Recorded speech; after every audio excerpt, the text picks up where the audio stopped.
Hi guys, good morning. Ito guys, nag-umpisa na kami magtanim ng mga saging namin. Kasi dati na itong dinaanan ng bagyo. So yan, kita mo yung mga puno na tumbahan sila. So ngayon maluwang ng lugar niya. Yan, nakahambalang pa yung mga kuwan. So sayang naman, kaya bawi na lang taniman namin ng mga saging. So yung iba niyan, kamuting kahoy, kamuting baging, tsaka pinya. Kahit ano na lang itanim namin dyan guys, kasi balang araw magagamit din namin yan.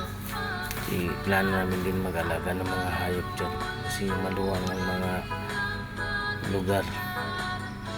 So yan kita mo lang guys, pag nakuha na namin yan, madakita mo na may mga net pa yan kasi may nag-aalaga kami ng anak dati dyan. So ngayon wala na. So pag lumaki na yan, tsaka ako mag-alaga ng mga baboy para yan may mapakain kami. Sayang naman kasi pag hindi taniman.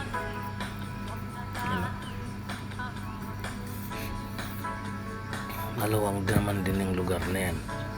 So mga ilang buwan pa pag lumaki na yan, saka din ako mag-umpisa na siguro balik ako ng alaga ng baboy. Ganyan lang naman ang buhay namin dito guys sa probinsya. So kailangan lang natin kumayod. Yan, may bahay pa yan dyan. Palagyan ko rin ng tubig siguro yan dyan, para sakali pag mayroon ng baboy, hindi mahirapan pag-alaga. May mainom sila, may magagamit. Luwang-luwang pa yan guys. So kung puno yan sa mga saging, so hindi na ako mga problema pakain. Gusto ko lang kasi mga organic na mapakain. So yan, madami na rin yan. Kailangan lang talaga natin na magtiyaga, magantay ng ilang buwan bago maka-harvest yan. Yan ang net dati guys, lagyan ng manok. Lalagyan din ng manok din yan ulit. So ngayon wala pa,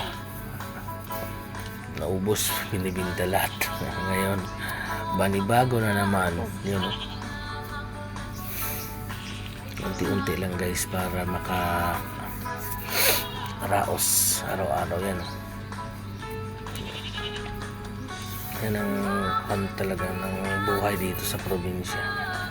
Kaya tis-tis lang, darating din ang panahon, kaani tayo. Okay guys salamat pala guys sa inyong panonood guys. Thank you. Sa sunod na pag-update namin guys, kikita nyo. Bye bye.